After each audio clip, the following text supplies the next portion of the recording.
Susan and I are visiting my native village, Naleti, in Himachal Pradesh for these 4 or 5 days. During these 4 or 5 days, the idea is to reconnect with the village, to go around and see what all has been happening.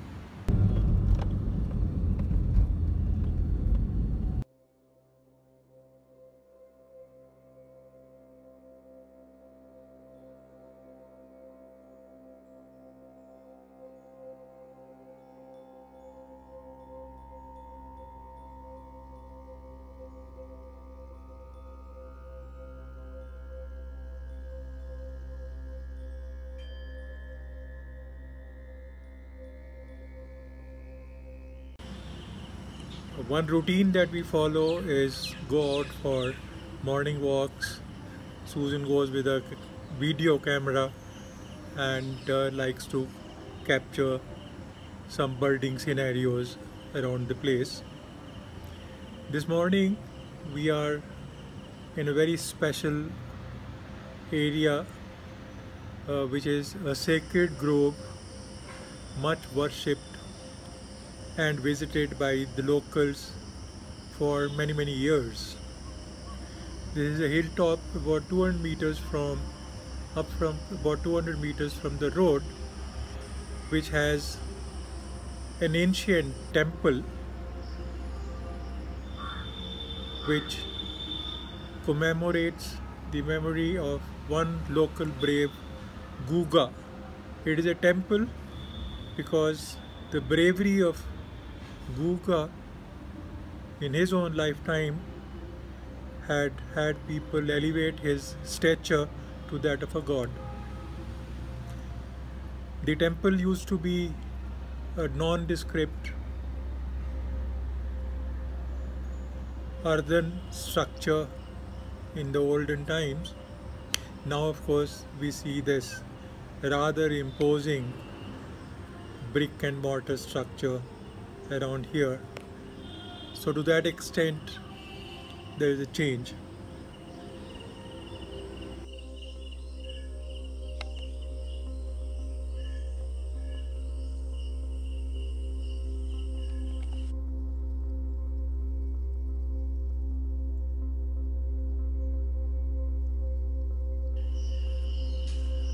पुराना जो story है वो पिताजी की एक book में है.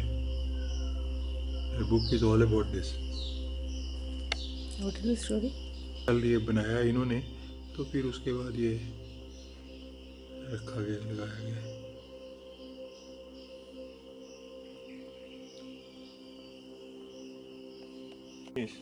Because of the moss or whatever moss possibly. ये जो सोने वाला है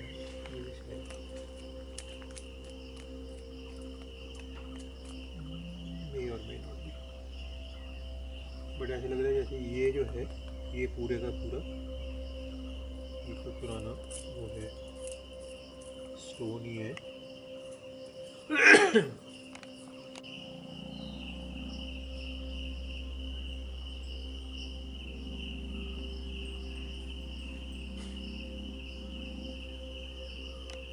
A noteworthy feature of these temples is that these temples were established and are managed even as of today, not by the usual panditari as is done in other places, but by braves from martial communities who used to be the, who used to specialize in martial art.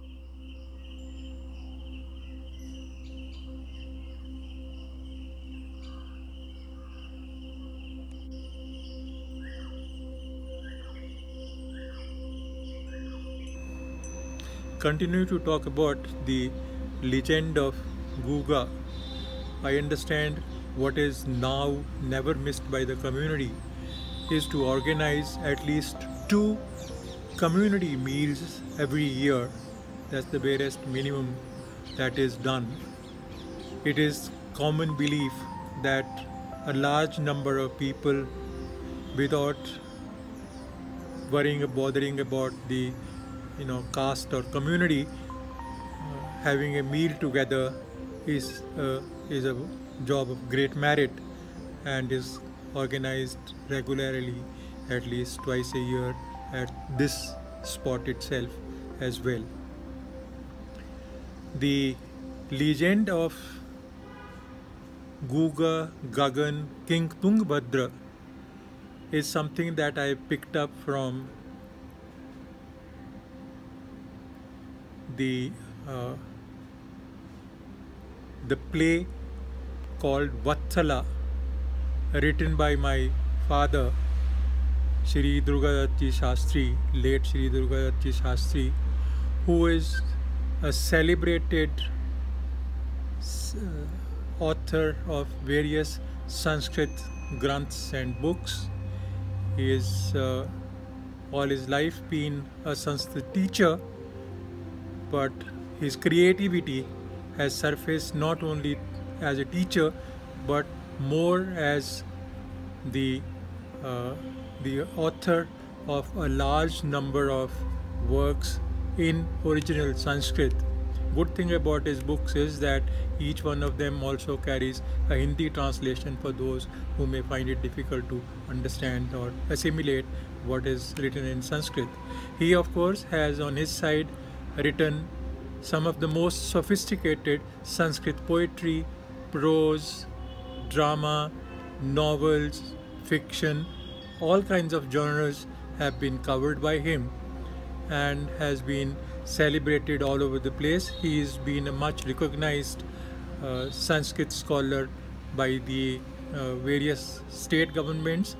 The central government in fact had given him the equivalent of Padam Vibhushan, the Vishisht Sanskrit Samman, Sanskrit Vidwan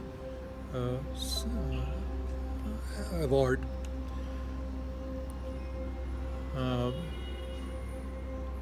So that's where the warrior Gagan and Guga legend from. The book is of course available at various locations as of now for anyone to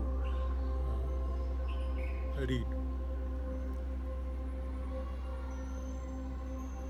Having got into this trip of nostalgia and having started to talk about the native village, I would also like to mention that in fact this village, this entire area has been declared as a UNESCO heritage site.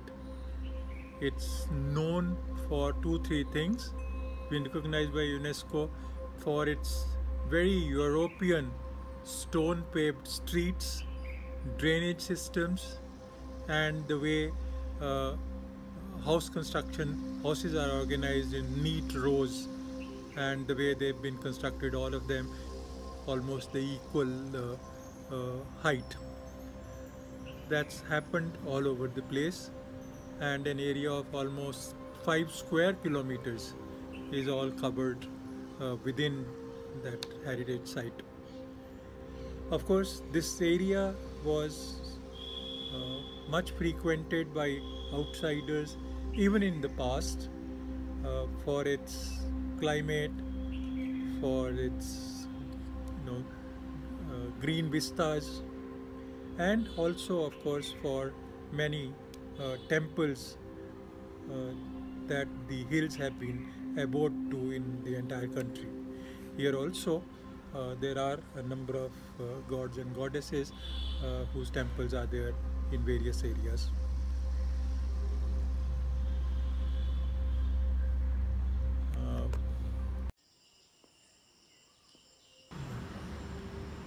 Yeah, but having come here, I am turning nostalgic. I personally remember this place as it used to be 70 years back,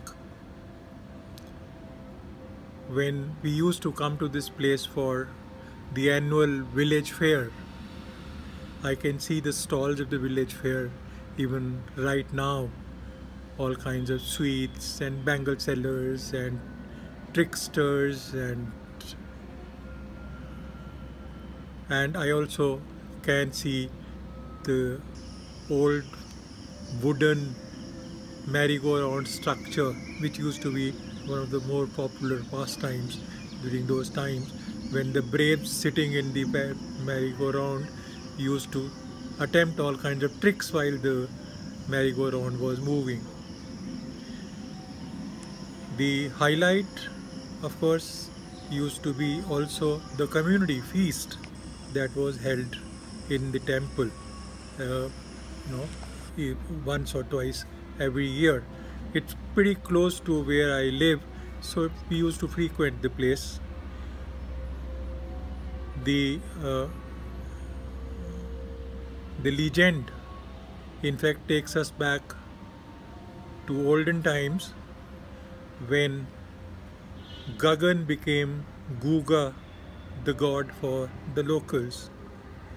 Gagan actually was the grandson of King Tungabhadra of this area, and he is supposedly fought wars with the Mongols who came through Afghanistan to attack this area of then Punjab, now Himachal Pradesh, and the population are thankful to him for getting rid of the menace once and for all.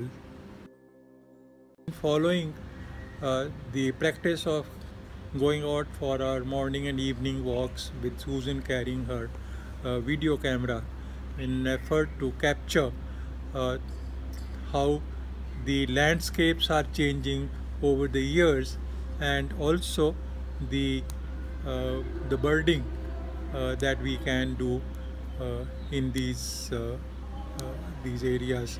Of course, it's a very green area, and it's full of bird life, and so also small animals. I believe once in a way some animals from the jungles close by do pass through inhabited areas also, but there is no harm done to anyone anywhere reported as of now.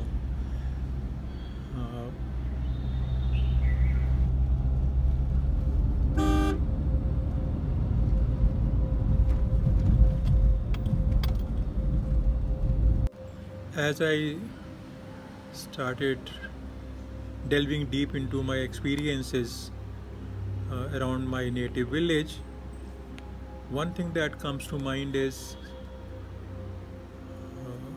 the fact that there is something special about this entire landmass, which is of course very hilly.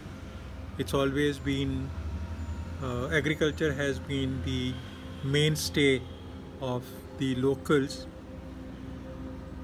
but the land, there is something sacred about the land. The entire area in fact could be called a sacred grove as far as life sustainability is concerned. I do know for a fact, I myself know, that this land has 7 generations, including my own children, that will be there with the 7th generation, has supported life all of these years. 7th generation, even if we look at something like 60 years per generation, we are talking about over 400 years. Continuously this land has supported life. So there is something special about it. There is hope for humankind, and hope that the area doesn't deteriorate in any way. In fact, as far as the Greens are concerned, one big change that is coming about is people giving up on agriculture. Of course, the landmass is not very large, and in the hills the individual family holdings were not very large, but by adopting mixed farming practices, every family used to grow something like 7 to 8 different crops and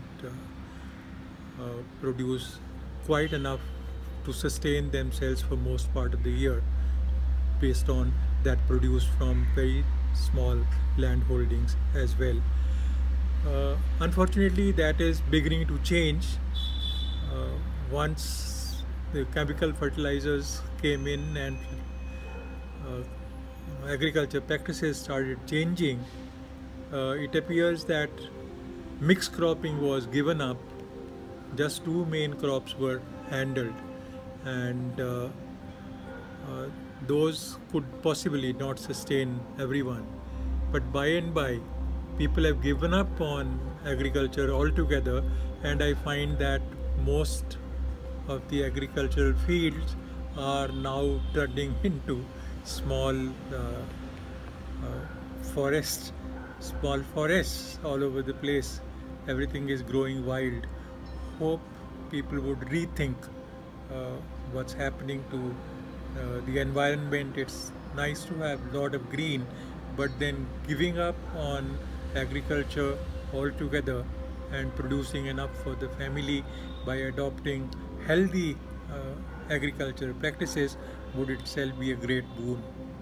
Hope it comes back in